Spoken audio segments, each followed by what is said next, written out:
As a little side note to this video, I didn't realise how much I'd completely blocked the screen with my fat head here, so I will fix that for the next video.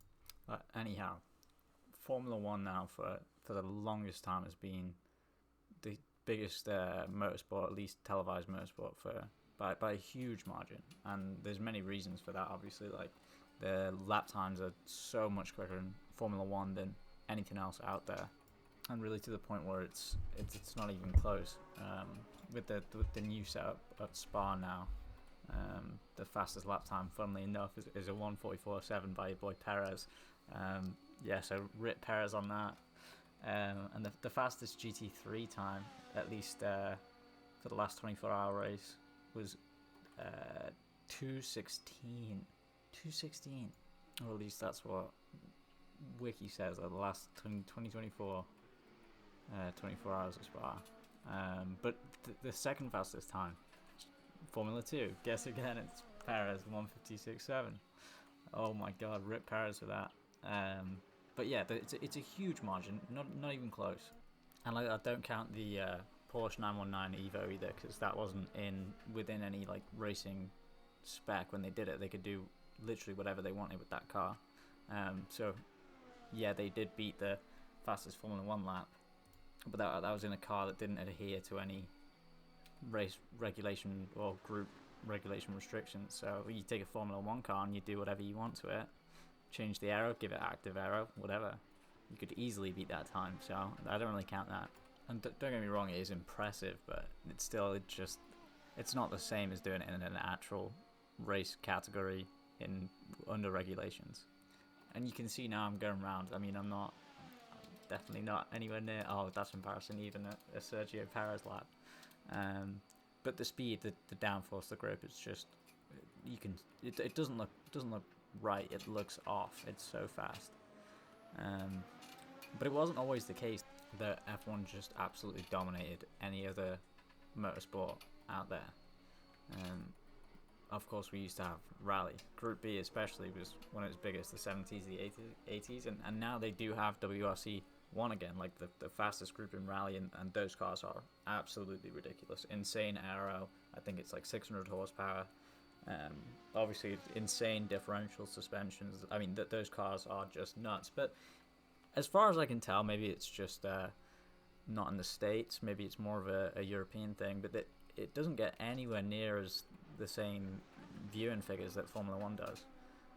And part of it, I guess, is advertising, and Formula 1's managed to get its name as like the fastest and most like prestigious racing there is. But I think one of the biggest differences is just like the driving style. The driving style of a rear-wheel drive car to an all-wheel drive car is so different. Obviously, tarmac and gravel, snow, whatever, they have their own differences too. But you can see now even with a 360-degree steering ratio, the steering inputs that you do in Formula 1, they're so small. Look at this. This is a fairly tight corner, almost 90 degrees now. I'm really not turning the wheel much at all. You use the throttle a lot to steer the car. And in an all-wheel drive rally car, yeah, there's a bit of that goes on. It's normally lift-off oversteer to rotate the car. You're doing a lot of like pre-entry into the corners, and you really just like floor it whenever you want to go in a straight line.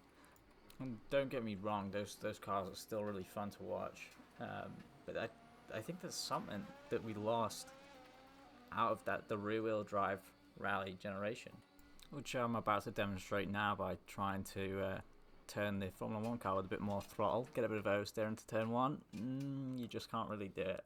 The cars in Formula 1 they don't have enough steering angle to be able to catch a slide. The wheels just don't turn that far. Opposite lock, I think, at least for me, is not only the most enjoyable part of driving, but it's also the most satisfying to watch. And that's all rear-wheel drive rally is. I mean, it's basically the origin of drifting. So now I'm getting in the Group B Porsche. This is such a cool car. Yeah, the 037 is probably the coolest car from this generation, but something about this Porsche I just really like. I took out that sign. Yeah, I don't know what I was doing there. But you can see from the driving that there is just no grip anywhere. You're constantly using the throttle to turn the car. And the steering inputs are really, you're almost always in opposite lock, right? So you're steering the opposite way to the way that you're going. It's kind of like the fucking cars saying sometimes to turn left you gotta what? Sometimes to go right you gotta turn left, some shit like that. But yeah, I do think there's something about that that's really entertaining to watch. It's I wouldn't say it takes more skill than Formula One, because obviously the margins in Formula One are so much tighter.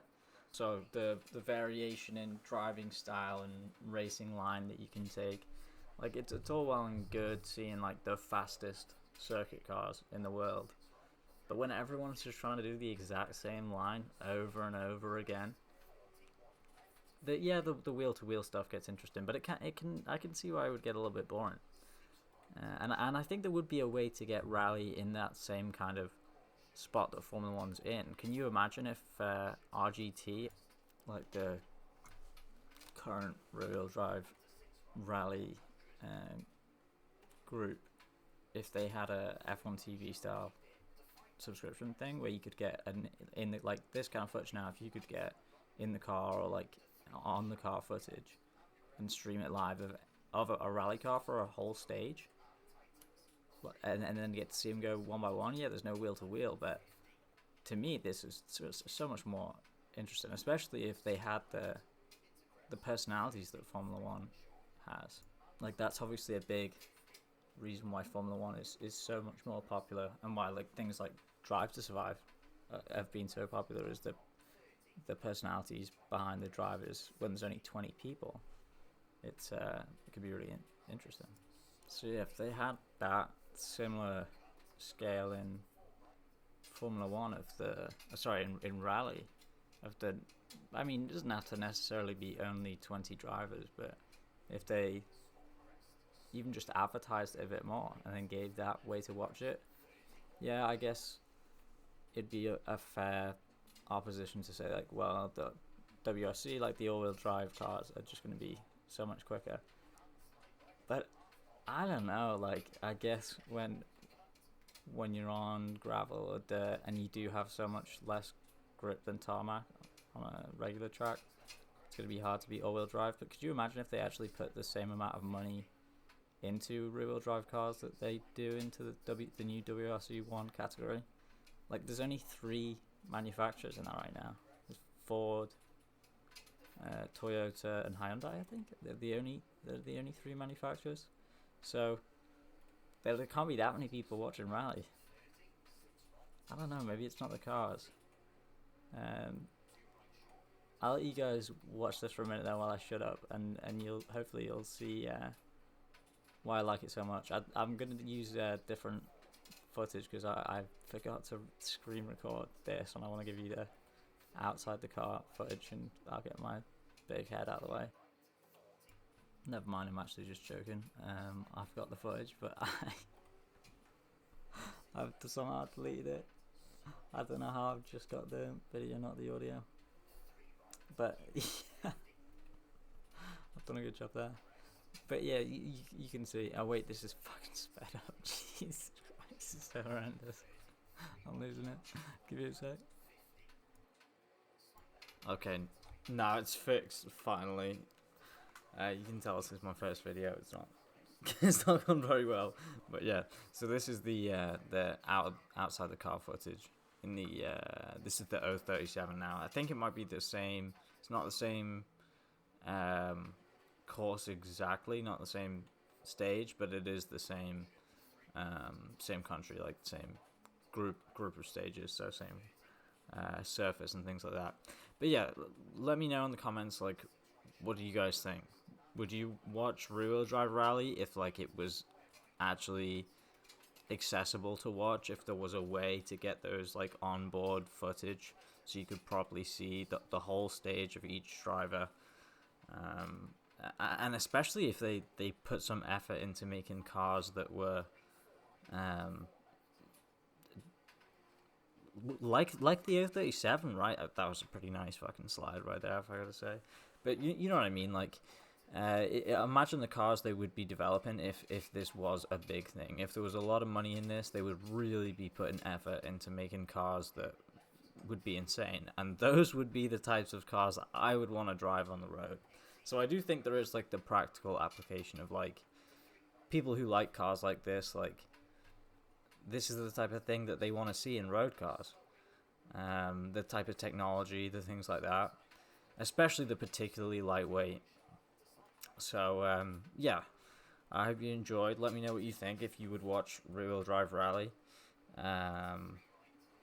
And yeah, get on WRC and set some times, because there's no one setting times on there in the rear wheel drive cars. And please, EA, put some RGT cars in there. Put the new ones. I want that the Fiat 124 and the Porsche too, the Alpine, the new Alpine. I'd really like to see that. But anyway, thanks for watching. Subscribe, comment, like, whatever the things that you do are. And I'll leave you with that.